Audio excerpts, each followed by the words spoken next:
त्याचप्रमाणे सर्व लोकांनी मला जे आनंदानं आणि प्रेमाने भरभरून दिलं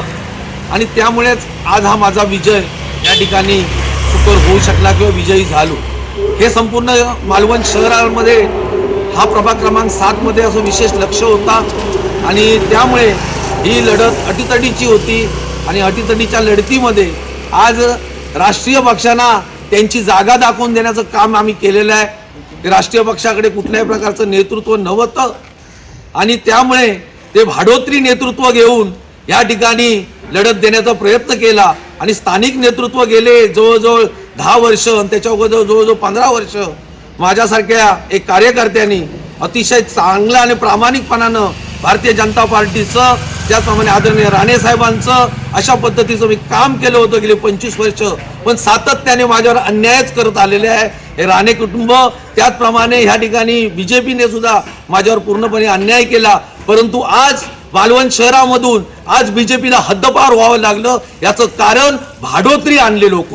ही भाडोत्री लोक जे पक्षामधून दुसऱ्या पक्षामधून आपल्या पक्षामध्ये आले ते स्वतःचं फक्त निवडणूक फक्त माहिती आहे, दुसऱ्याला मदत करणं आहे त्याला माहिती नाही आहे, ते स्वतःच गद्दार असलेले लोक। कारण एक पक्षातून दुसऱ्या पक्षात, दुसऱ्या पक्षातून तिसऱ्या पक्षात अशा पद्धतीची जी गद्दार लोक होती त्यांच्याकडे सूत्र हातात गेली, जी मालवण शहराच्या बाहेरील लोक होती त्यांच्याकडे सूत्र हातात गेली। त्यामुळे बीजेपीकडे मालवण शहरामधील नेतृत्व नव्हतं आणि त्यामुळे बीजेपी पूर्णपणे बॅकफूटवर गेली आहे आणि मालवण शहराने हा संपूर्ण या ठिकाणी दाखवून दिलेला आहे। आणि एकंदरीत तुम्हाला माहिती आहे की माझा जो विजय आहे तो नेत्रदीपक विजय आहे माझ्या संपूर्ण कुटुंबाचा आणि माझ्या संपूर्ण शहरातील नागरिकांचा माझ्यावर असलेला विश्वास, त्याचप्रमाणे माझ्या प्रभागातील माझे सर्व ज्ञाती बांधव आणि सर्व परिवाराने माझ्यावर भरभरून केलेलं प्रेम आणि ह्यामुळे मी या ठिकाणी निवडणूक जिंकू शकलेलो आहे। आणि त्याचबरोबर आज बीजेपीला त्यांची योग्यता कळलेली आहे आणि बीजेपीला समजलेलं आहे की नेतृत्व अभाव असेल